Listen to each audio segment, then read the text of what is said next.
ప్రియమైన వాళ్ళరా, ప్రభు యేసుక్రీస్తు నామములో ఈ యొక్క ఉదయకాల సమయాన మీ అందరికీ నా హృదయపూర్వక వందనాలు తెలుపుకుంటున్నాను.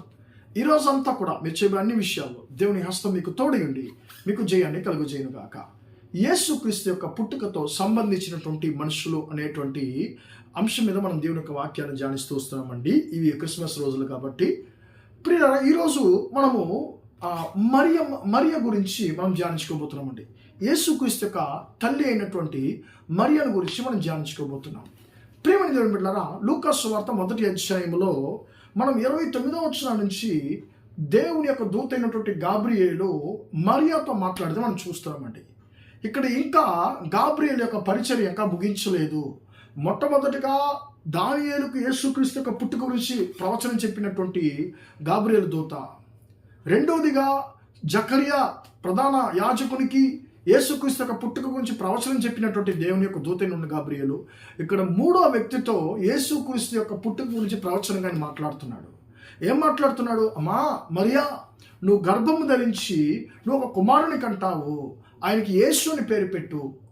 ఆయన గొప్పవాడు, ఆయన యుగ యుగములుగా ఇశ్రాయేలు వంశాన్ని ఆయన ఏలేవాడు అనేటువంటి యేసుక్రీస్తు గురించినటువంటి 3 విషయాలు ఈ దేవుని దూత మరియాతో తెలియజేస్తున్న. ప్రియులారా, నువ్వు ఒక కుమారుని కనబోతున్నావు, ఒక బాలుని కనబోతున్నావు. ఆ బాలుడు ఎలాంటి వాడంటే ఆ బాలుడు యొక్క లోకాన్ని రక్షించేవాడు.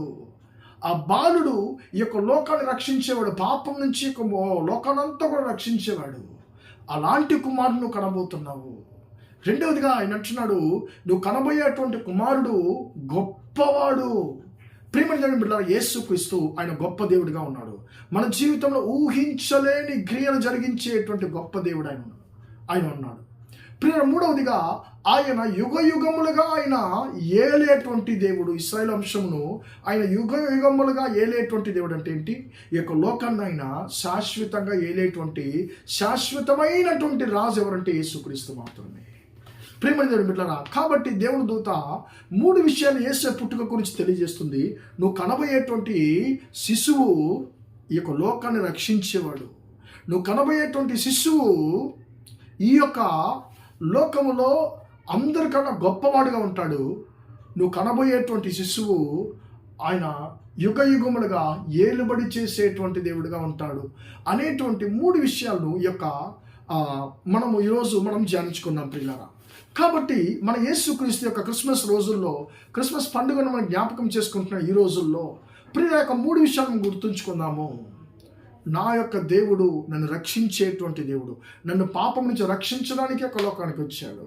రెండవదిగా నా దేవుడు ఆయన ఉన్నతమైన వాడు, గొప్పవాడు, అందరికన్నా అన్నిటికన్నా గొప్ప దేవుడు అనేటువంటి విశ్వాసం మనలో ఉండాలి. మూడవదిగా ప్రియులరా, మనం ఇక్కడ చదువుతున్నాం ప్రియులరా, ఆయన యుగ యుగములుగా ఏలుబడి చేసేవాడు, ఆయన ఏలుబడి చేసేవాడు, ఆయన రాజ్యం ఏలేవాడు. కాబట్టి ఆయనకి ఏలుబడిలోనికి మనము మన జీవితాలు సమర్పించుకున్నప్పుడు నిశ్చయముగా మన యొక్క జీవితము, మన యొక్క మన యొక్క ఆలోచన అంతా కూడా సమాధానంతో దేవుడు నింపేటువంటి దేవుడిగా ఉన్నాడు. ప్రియులరా, యేసుక్రీస్తు ఆయన ఎలాంటి వాడు? రక్షకుడు. యేసుక్రీస్తు ఎలాంటి వాడు? ఈ యొక్క లోకములో ప్రియరా ఆయన ఉన్నతమైన దేవుడు, ఆయన గొప్ప దేవుడు. యేసుక్రీస్తు ఎవరు? మూడవదిగా మనం చదువుతున్నాము, యేసుక్రీస్తు ఎవరంటే ఆయన యుగ యుగములుగా ఏలుబడి చేసేవాడు. కాబట్టి దేవుని బిడ్డలారా, యుగ యుగములుగా ఏలుబడి చేసేటువంటి యేసయ్య ఏలుబడికి మన జీవితాన్ని మనం సమర్పించుకుందాము.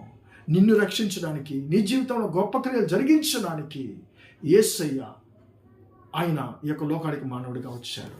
ప్రార్థన చేద్దామా? ప్రేమగల మా తండ్రి, దయగల దేవా, ఇంతవరకు మాట్లాడడం బిడ్డలను దీవించండి, ఆశీర్వదించండి అయ్యా.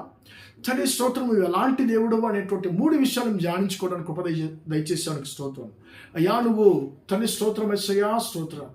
నువ్వు రాబోయేటువంటి మెస్సేగా ఉన్నావయ్యా. నువ్వు రక్షకుడిగా ఉన్నావు, నువ్వు గొప్ప దేవుడిగా ఉన్నావు తండ్రి. నువ్వు రక్షించేటువంటి వాడిగా ఉన్నావు, దాన్ని బట్టి స్తోత్రం అయ్యా. స్తోత్రం. 3 ఆశీర్వాదాలు మీ బిడ్డలకు జీవితంలో 100% నెరవేరును కాకండి. యేసునామ ప్రార్థించాడు, వేడుకొంచున్నాను తండ్రి. ఆమేన్, ఆమేన్. ప్రియమైన వాళ్ళారా, దేవుని ముందు ఆశ్రయించును గాక. Praise the Lord, praise the lord.